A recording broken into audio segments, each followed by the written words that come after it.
All right, so get ready because today we are diving into a case that'll really make you think about serial killers in a whole new way.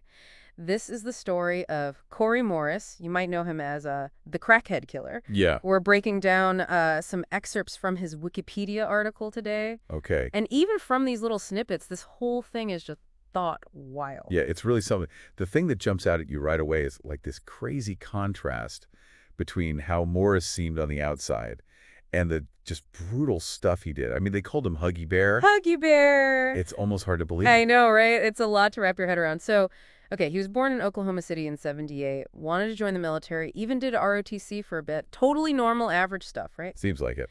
Then he moves to Phoenix when he's 22, and, well, things take a dark turn. That's where the karaoke bar comes into the picture. He worked at this place that, as we know, a lot of sex workers would hang out at. Right. So yeah, that's a wonder. Was it just a job for him, or did it become something else? Like, did he use that friendly, outgoing Huggy Bear personality to gain these women's trust? Did that make them more vulnerable to him? It's a chilling thought, for sure. It is. Makes you wonder how much of it was all planned out. Yeah. And speaking of planning, let's talk about the murders. Between 2002 and 2003, there were at least 5 women murdered in Phoenix, all of them sex workers. Right.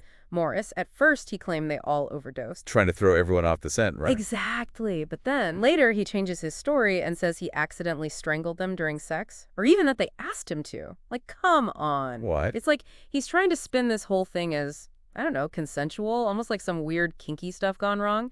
This is textbook malignant narcissism, if you ask me. Wow. Yeah. So he's not just trying to get away with it. He's actually building this whole narrative to make himself look less like, well, a monster. Exactly. It's manipulation, plain and simple, a way to distance himself from what he did. And Right. it makes you think, did he even believe his own lies? Was there some messed up thinking going on where he convinced himself that he wasn't actually a cold-blooded killer? It's mind-boggling. Yes. But let's take a moment to remember the victims here. These weren't just statistics. They were real women with lives and families and stories. There was Barbara Codman. She was 46. And then there's Shantaria Davis, Jade Velasquez, Sherry Noah, and Julie Castillo. Right.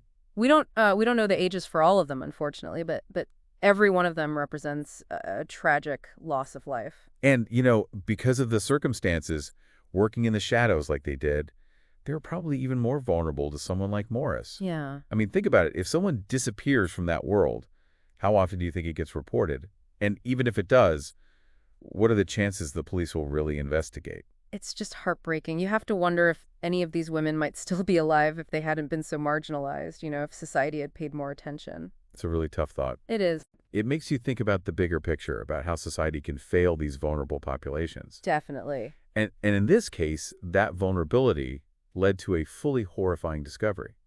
So in April 2003, Morris's own uncle finds Julie Castillo's body in his trailer, who's decomposing. Wait, his uncle finds the body? You can't make this stuff up. Just imagine finding that, the shock, the horror.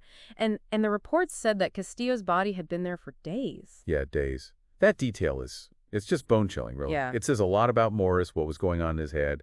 I mean, not even trying to hide the body, no sense of urgency, just this indifference to a decomposing body in his own place. It suggests someone who's totally detached from death, from the human cost of what he's done. It's like that whole Huggy Bear thing was just a mask. Underneath, there was just this cold, calculating darkness. Exactly. So the police get called, and Morris, faced with the evidence, confesses to the murders. Yeah. I mean, at that point, the case seems pretty open and shut, right? Yeah, pretty much. 5 counts of first-degree murder. I mean, it's right there. The trial was quick. The sentence, well, you could see it coming, death. He's on death row now, Florence State Prison. But even with the guilty verdict, there are all these questions, It's like you finish a puzzle and realize there are still some pieces missing. So let's see if we can fit some of those pieces together. I mean, what makes a seemingly regular person turn into a serial killer? Is there some kind of roadmap for this kind of evil, or is every case its own thing? That's the big question, right? And it's one that criminologists and forensic psychologists have been trying to figure out forever. You've probably heard of the McDonald triad. Bedwetting, playing with fire, cruelty to animals when they're kids. Those are seen as possible warning signs. Right. But it's not a guarantee. Some serial killers show those behaviors, some don't.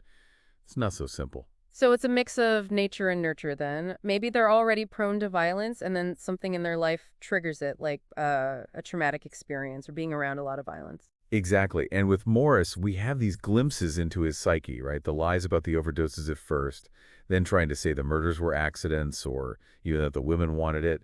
It shows a real disconnect from reality, maybe an inability to grasp how serious his actions were. I can't get over that nickname, Huggy Bear. Did the people who knew him, his friends, the people he worked with, did they really see him as this warm, affectionate guy?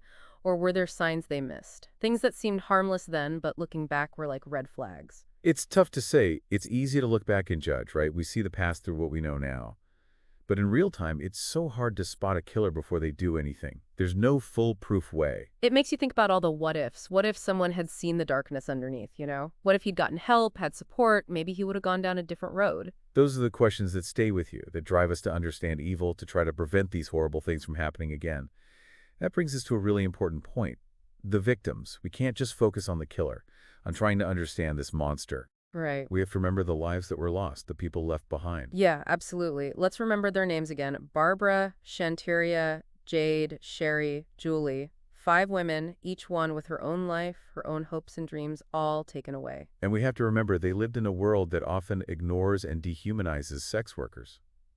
They might not have reported abuse or violence, because they were afraid of being judged or even punished by the police. It's true. That made them targets for someone like Morris. It's a system problem then, right? We talk about protecting vulnerable people, but so often the systems that are supposed to protect them end up failing them. What could have been done differently? How do we make sure this doesn't happen again? That's where things get complicated. It's not just about more police or harsher sentences. It's about fixing the things that make people vulnerable in the first place: poverty, not having access to education and healthcare, the stigma that comes with certain lifestyles.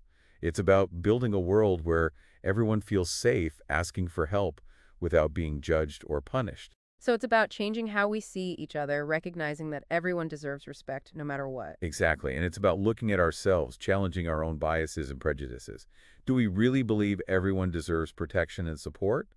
Or do we look the other way when it comes to people on the fringes of society? This case really makes us face some uncomfortable truths about ourselves, about the kind of world we've built. It reminds us that evil can hide in the shadows, but it can also hide in plain sight, behind a mask of normalcy, a friendly smile. Yeah, it's scary to think that someone who could do such awful things could just blend in, that the monster we think of hiding in the dark could just be the guy next door, the friendly face at the bar. It really makes you question everything. It does, and it makes you rethink what you think a serial killer looks like.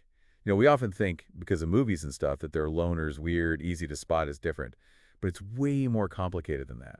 So how do we deal with that? How do we wrap our heads around the fact that someone like Cory Morris, who everyone seemed to like, could also be capable of this level of violence? That's the weird thing about this case, and it's something that sticks with you, I think. It forces us to look at the fact that humans can be both good and bad, that both can exist in the same person. It also makes you wonder about stopping it before it happens. Could someone have seen the warning signs? Could they have intervened before those women were killed? Or are cases like this just impossible to predict no matter what? Sadly, there's no easy answer. Some experts think that early intervention is key, that if you identify and address potential risk factors when someone's a child or teenager, you could stop something terrible from happening later on. But it's a fine line, right? Yeah, you can't just say every kid who misbehaves or gets angry is going to be a serial killer. It's about seeing the nuances, recognizing patterns, and getting them the right help and support without freaking out or punishing them before they've done anything. Right. It's about understanding that people are complicated. There are so many things that influence how we behave, and it's about building a society that cares about mental health, that gives people the resources and support they need before things get out of control. We've talked about a lot today, from the details of the murders to the bigger picture stuff this case brings up. I don't know about you, but I'm left with this feeling of unease. It's hard to shake this feeling that we still don't really understand the dark side of human nature. And that's important, right? To keep asking questions, to keep searching for answers, to keep talking about it.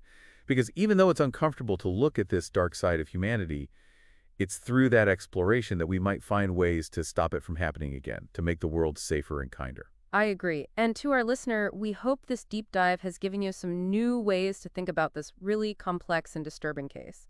It's not about making the killer seem important or sensationalizing the crimes. It's about trying to understand why they happened, the ways society failed these women, and how we might be able to prevent something like this from happening again. If there's one thing to take away from all of this, It's that being aware is crucial.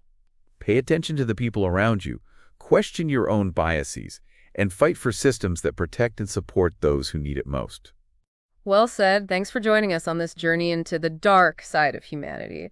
Until next time, keep learning, keep asking questions, and keep the conversation going.